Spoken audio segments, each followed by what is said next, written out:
Okay, how about it, YouTube? This is Chad Hightower from Campobello, South Carolina, and today we're moving on with the Go Devil block, and we're gonna bore the cylinders out to size, and this is kind of a lengthy process because there's so many steps in how to do this. So I'm gonna try to be as brief as I can and just kind of, maybe do one cylinder or something so you can at least see, see how this is done.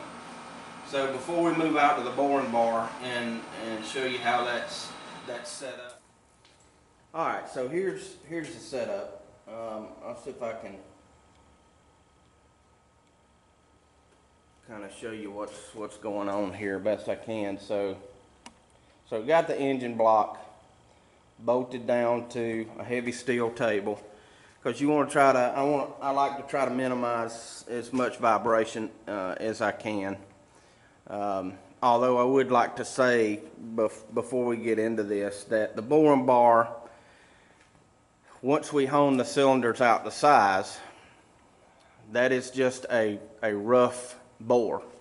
We'll have to do an additional step after this and hone the cylinders out with a honing rig that I've got set up to hone these things out. So we want to be within 3 to 5 thousandths of our final bore undersize on this boring bar, and we'll remove the rest of the material at a slower rate with hone, so we can really get precise and get these cylinders to the proper size.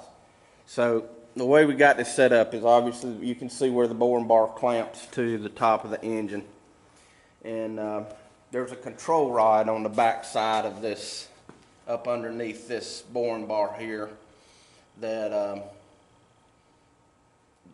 has fingers that, let me grab it, a fork that has a slot here in the back, and this fork slides up in this boring bar, up in the head of it, and there's a piece of all threaded rod that hooks to the bottom of this, that I tighten this clamp up right here, and it pulls the boring bar down to the block and keeps it attached, because this process is relatively violent, and it is one of the most stressful parts of the build for me, simply because once the boring process takes place, or once I start the honing process,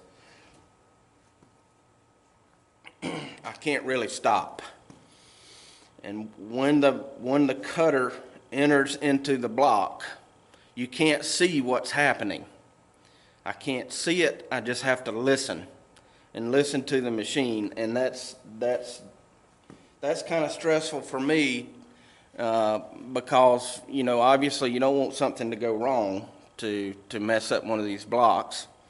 So you want to use all your senses if possible to try to maintain control over the equipment. But this particular piece of equipment limits me as to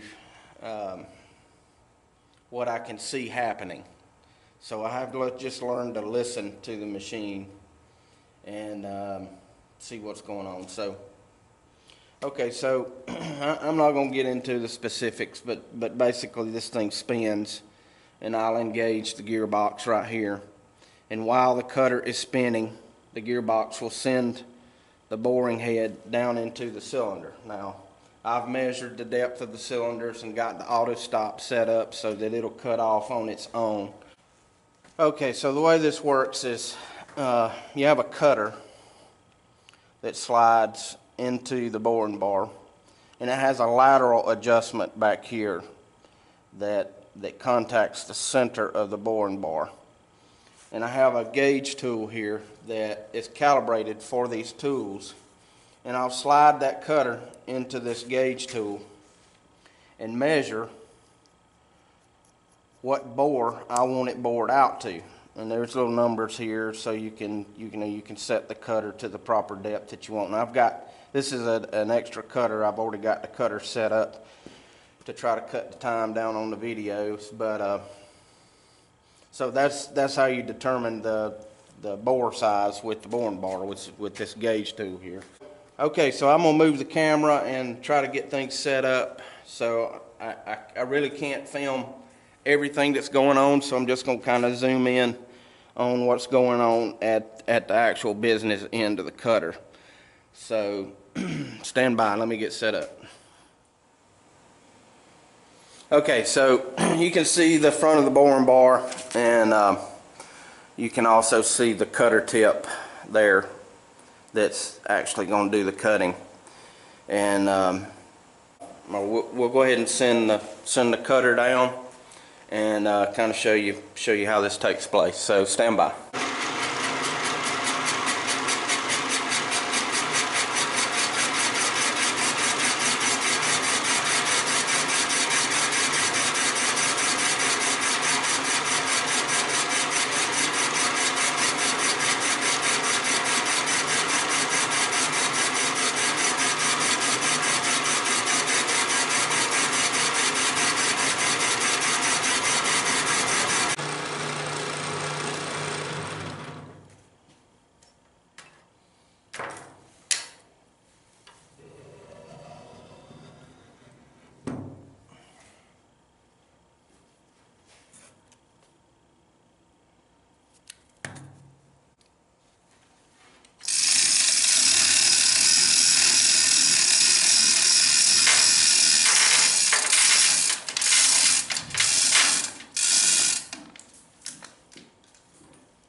Okay, so once the cat's paws are engaged and holds the boring bar center, we'll lock the boring bar with the locking bar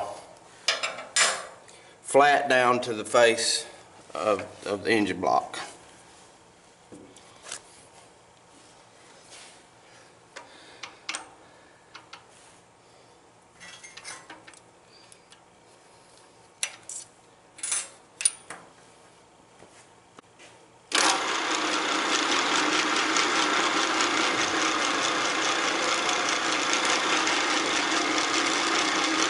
Alright, so it'll take me 3 or 4 passes to get this cylinder bore out to the size I want. I don't push the boring bar. I take about 5/1000ths per cut. And so I'll stay with it and just kind of make this as quickest I can. So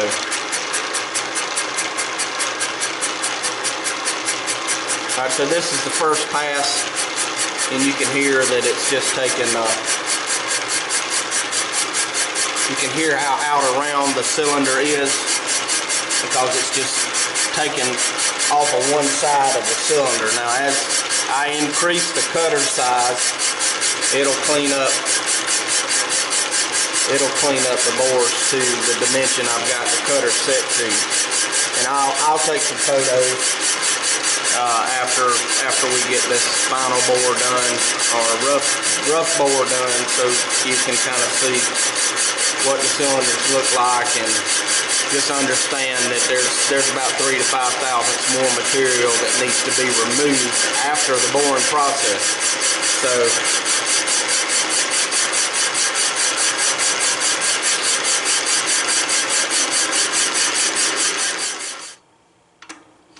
alright, so I made the next correction on the cutter,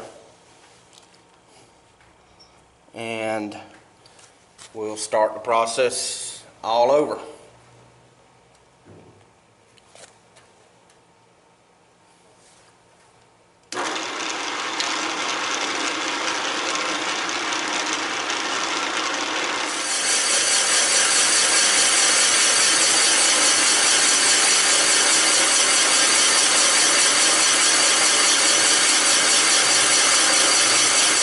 After the boring bar has completed the boring process, I've come in here with a dial bore gauge and make sure that you know, I'm on target here.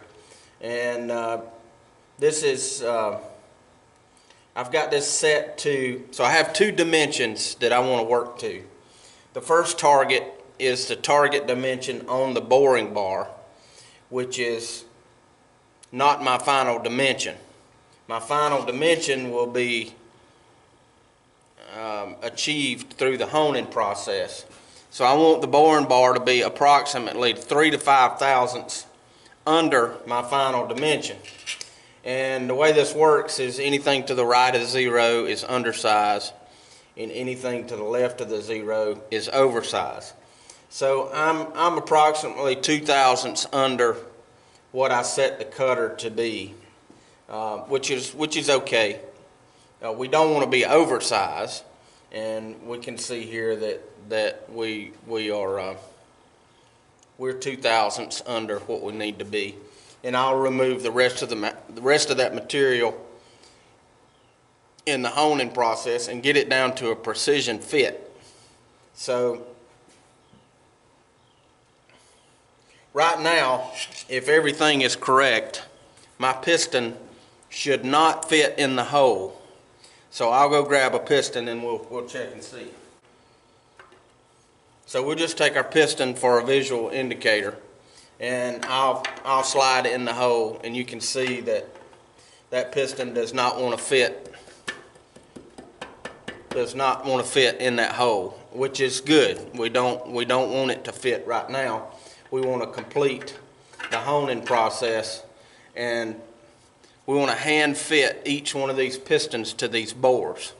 So at the end of the day, my mentor taught me, you can measure all day, but at the end of the day, what matters is how it fits in the hand, and that's what we'll fit to. We'll just use the micrometers and the calipers and the dial bore gauges to get close to where we want to. I'll use my hand and my experience to determine how tight I want these pistons to be. So, okay, so that concludes the process. Not a lot to it, but if you like the videos, give me a thumbs up, or or subscribe, or shoot me an email if you have any questions at chadlhightower@gmail.com. Thanks for watching.